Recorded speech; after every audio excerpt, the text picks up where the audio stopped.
Mind need fuel to keep going. So also human being, we need some 11 fuels to keep us going. These 11 fuels are basically my own ideas, but as simple as it looks, if not understood, we might live out of our own purpose in life.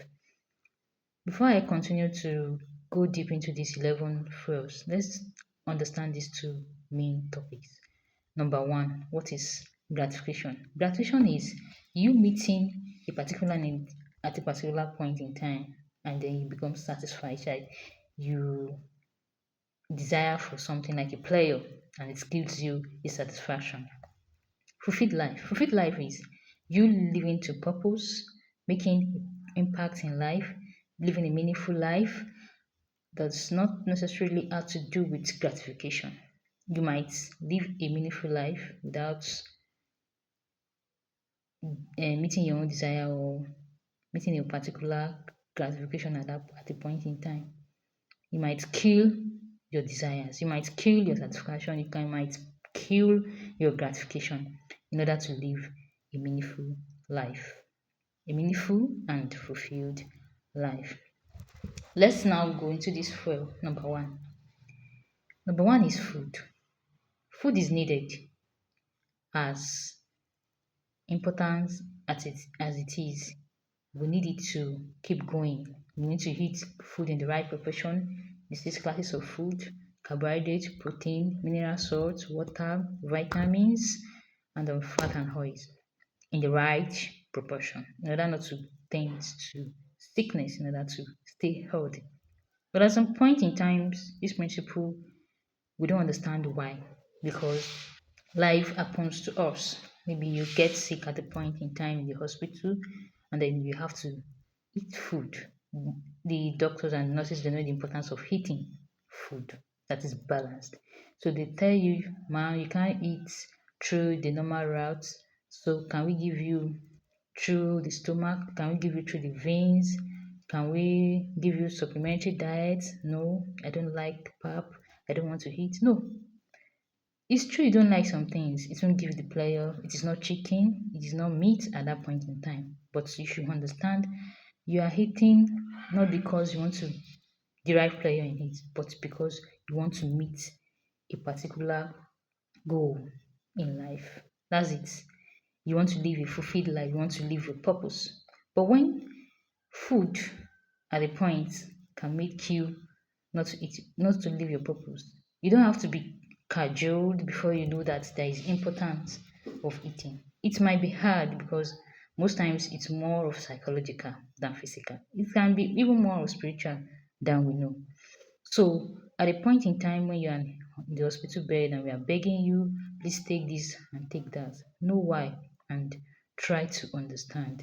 Try to let them give you what will help you to live longer. Not only living longer, but to live with purpose. Okay, for instance, when you say you don't want this, you don't want that, because nobody can force you to live. That's the bitter truth. They can't force you. They have to gain your consent as an adult. Why are you doing this? Why do you want this? You don't want this? Yes, I don't want. And then that might be the end of life for an individual. Might be bitter, but that's true. Now, the second one is rest. We say we should rest at least 6 to 8 hours for an adult. It is very important to life. You rest to make sure that your organs and tissues they rejuvenate or they heal, and then you continue for the other day. But do you know that as simple as rest is, it might look so difficult? Has it happened to you before? I don't know.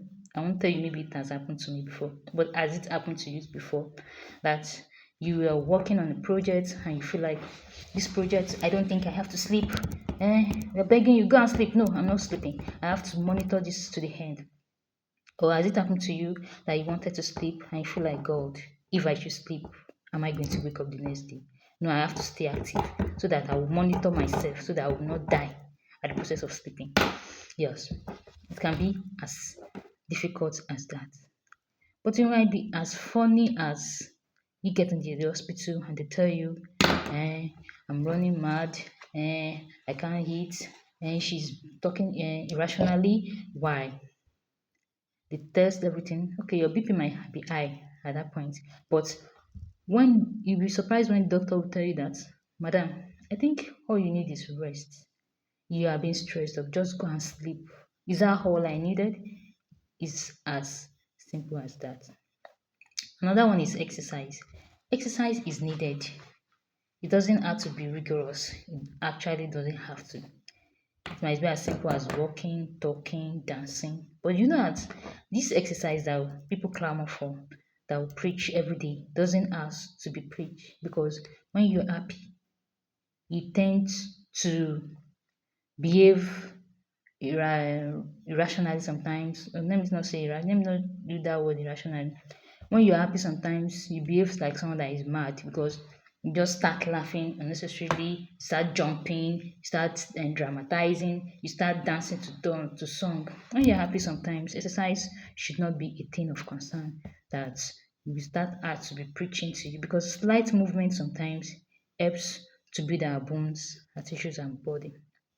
So exercise is important to living. So let's talk about good friends.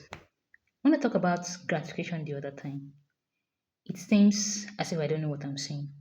But do you know that picking good friends sometimes might be based on picking friends sometimes might be based on gratification that you forgot to take to, to have the good ones around you because you have people they will call you, hey my dear, yes, I have my friend in Shokoto, I have a friend in all over the world, I have friends, and then you keep them around, they come around the house, and then you feel, oh, I'm fulfilled because I have so number of friends.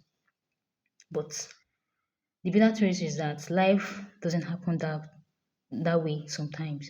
You have to keep some secluded, simple friends around you sometimes that are genuine because they help you to build your purpose, they correct you when it is needed, they be like an angel behind you. They guide you. Okay, what happens when you lose everything and you don't have a friend that will support you? And I want you to know that having friends sometimes also doesn't mean being alone sometimes without friends doesn't mean that you are you are not a good person. You can be alone and not lonely. Do you get that point? You can be alone and not lonely because you are sane, you're able to pick between good and bad, you're able to fend for yourself, you're able to be financially stable in the sense that you're able to. Let me talk about financial literacy. You are sane and you know when to keep good friends at the good time. You might be surrounded with friends and be lonely because they don't understand you. That's just normal. It's just normal in life. Nobody will understand you. Even your good friends around you won't understand you except God. But at some point, you still have to have some good friends that will understand you to some extent. So that's understand that explains the reason why you can be surrounded and be lonely. Now, let's go to another one, which is bad energies. You have to keep bad energies away from you. These are the basic principles or basic fuel to live in. Bad energies. My spiritual energies. You might be in a bed, forces might be around you, and you start feeling in the odd way. That's that's going to the spiritual aspect of life. You just feel down for no reason. You just feel some strange feelings. Some will say there are ghosts around you, some will say there are demons around you, some will say um it's just normal thing, but sometimes it might not be normal. So what do we do at that point in time when you feel some bad energies around you? You know you have to pray. Then another thing is some bad energies can be in form of toxic friends that comes around you. They give you slight insults. They give you, they criticize you. They humiliate you just to make sure that your energy that has been high goes down, and then at the long run it affects you. Another principle is that abide by God's principle, the principle that God has laid down in life. It seems silly, but it's the principle that we have to follow.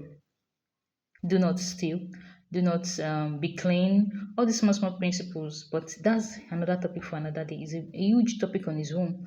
But when we understand that there are basic principles, okay, for instance, gave Moses some principle. God gave Jesus some principle. Principle because Jesus himself is a lifestyle to emulate, a principle to watch.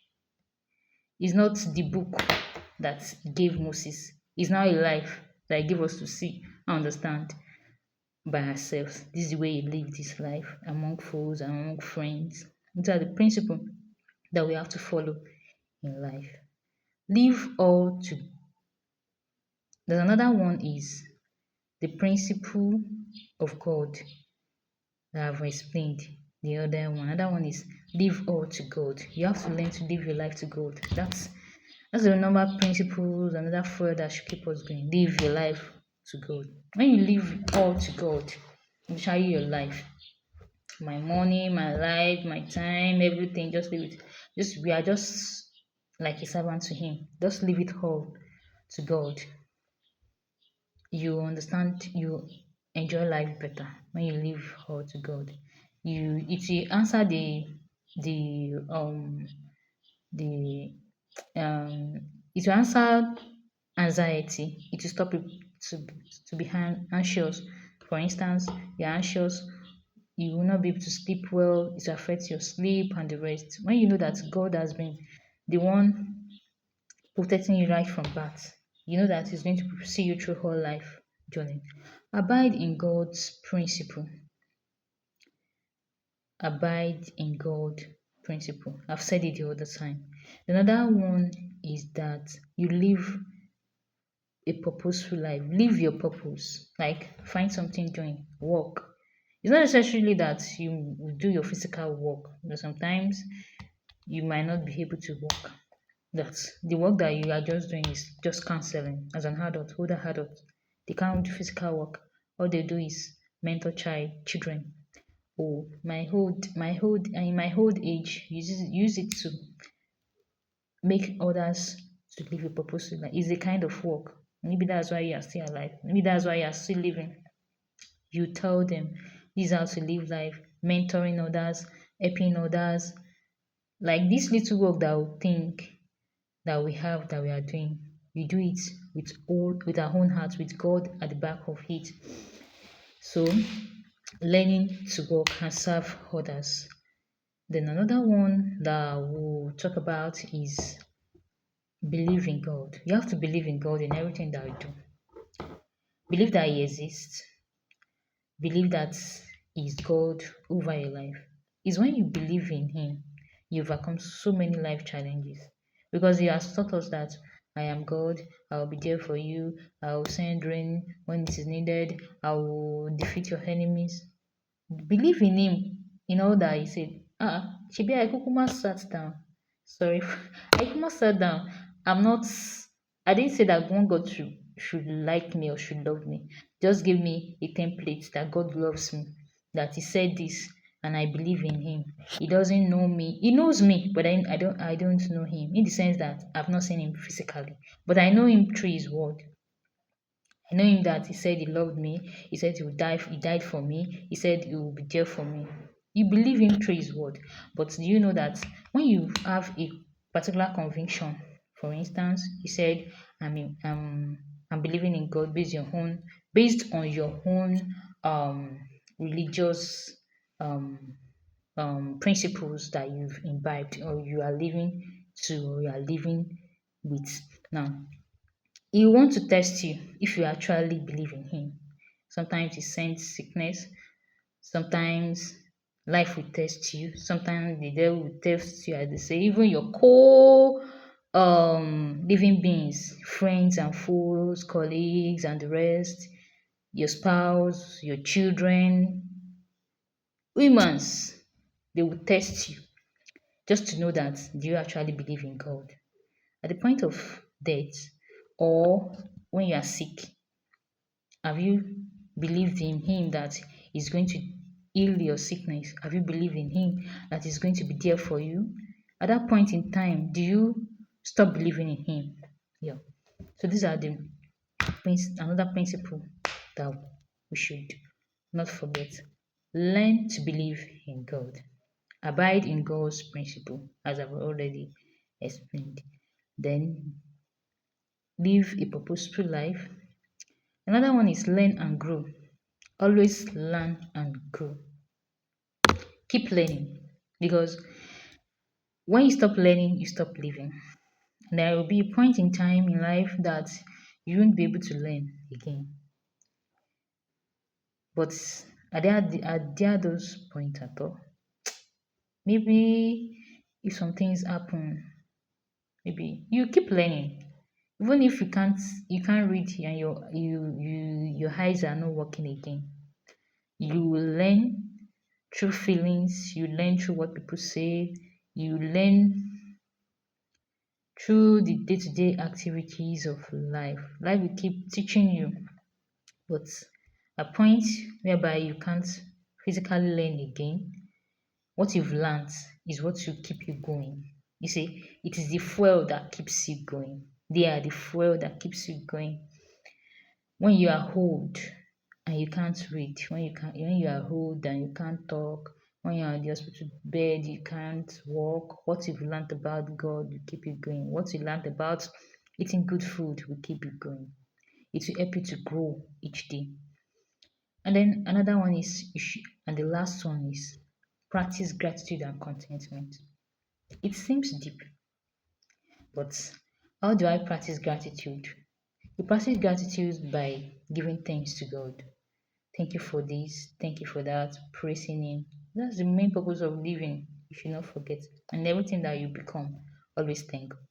And that shows the supremacy. You are giving Him the honor. Give honor unto whom honor is due. Because go and ask some people, go and ask, they said, when you attain some level in life, pride will set in, just like the devil or the Satan, as we learned, pride will set in, and you feel like you are God. You feel like what is God doing that I can't do? Because He has promised that it's because you have to learn gratitude because it might be a trap to you if you don't learn gratitude. That's the supreme um that's the supremacy of living, or that's the height of living. That's gratitude. That's the main reason why we are living. You must learn to give gratitude. Thank God. Thank God for life. Thank God for me. Thank God for my existence. But the process of giving gratitude as well, we have to be contented. Yes, contentment and gratitude, they are two things that, if not well understood, we will miss it. That doesn't mean that you should not strive to be like God. Yes, because He even said that we'll be like Him. He said, "You will be like me. What I do, even do more than what I do. You are my sons and my daughter. You are the apple of my eye." He said, "Let us make man in our own image." So if He's making you in His own image, and if He has a plan for us right from Adam, like in the Garden of Eden, what was the plan? I think the plan is to mentor us to be like Him, but we forfeited it. But not even at that expense, He sent another chance for us. He sent Christ to us so that we understand better how to be like Him. He said, "Let us make man in our own image." He wants us to be like Him, like we are friends of God. If He doesn't want us to be like Him, He won't say that we'll be His bride. He will be the groom. That's Christ. He'll be the groom and we'll be the bride. If you want to be a bride to someone, you have to be like that person automatically. You have to have that power that that person has. You have to be the same liking liking in the same pattern, because you have to be the same spirit. So you get, you have to be the same spirit because God has made us a spirit. We are more than this. We are more than what we see. We are spirit beings. He has promised us eternal life. He has promised us eternity to be like Him. So we shouldn't be contented with what we have, but we still have to be contented. But our contentment should not dispute the fact that we strive to be like God. You see, um, Based on artificial intelligence, based on what you've experienced now, you see people say, hey, these human scientists, they want to be like God though. They start planning to build a human being. Oh, hey, they are God will not allow them. He said God will not allow them. God knows everything. Sometimes God gave them the wisdom. But the uttermost thing is that don't show yourself that you are bigger than God. Even if He makes you to know everything, even if He makes you in His own image, even if you do what He's doing, don't feel that you are God. And don't feel that you can't bow to Him because He will give you everything that He has. So these are the basic principles to living. And on this note, I'll say let's keep living because we are meant to live forever. We are just meant to live forever. And when you now say you want to cut your life short because of temporary, you are not receiving the temporary gratification. You're not receiving it at all. Life is not giving you peace at the moment that you strive for. Life is not giving you money. Life is not giving you food. Or you are in pain for one reason or the other and you now want to give up on life. Or you want to um live above God principle. What are the God principle? Thou shalt not kill yourself. Thou shalt not kill. Thou shalt not lie. All these principles. So when in the hospital bed, they are begging you, please. I'm not preaching, and I don't want me to be misquoted, but based on my own ideas, I will say it is not a right thing to live above God principle. Sometimes talk about its initial ability to kill, you want to kill yourself, you are good. But when you look at this basic principle of God, you see that it even reflects in our normal basic um, principles in life. Like when you do some things, you face the law. When you decide to kill yourself, and then you take all these suicidal attempts, and God saved you. You face the law thereafter. Even the law doesn't suppose that you kill others. You face the law. All these basic principles that God doesn't want. It reflects in a normal basic life principle on heart. But time will come when this principle that God has made on heart will fade away. It's just fading away with time. Where you see that you keep people and you are still living. But sometimes that these basic principles of God will depart from the heart. And at those times, maybe you'll not be able to read again, able to learn again, read the Bible again, or read God's book that you know how to imbibe again. And then it start living in you. What you've learned, all these principles will start living in you.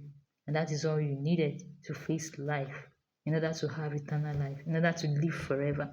But the battle is not about this current world because you outgrow this current world. This world is true that this world is ancient and it came before us. But the idea that is that you are born to live forever. And then everything that will make you not to live forever is what the world will bring to your table to attack you, kill yourself. When you kill yourself, my dear, it's just automatic license not to live forever. We have meant to live forever. We are meant to live forever. So in everything that we face in life, let's not forget this principle of life. This flesh will leave us, and then the soul is what will live forever. If you don't believe the concept of the soul and life after death, I think you should understand the concepts behind dreams and revelation, the concepts behind the nightmares that you experience, the life that you experience when you go deep into sleep. It should make you understand that what the battery is all about is not about this current life. It's about attacking you not to live forever. When you don't hit, you die on time. You don't live your purpose because there is a purpose for living. Because at some point in time, people have asked, I've asked myself, and someone have actually asked, or have read or seen somewhere.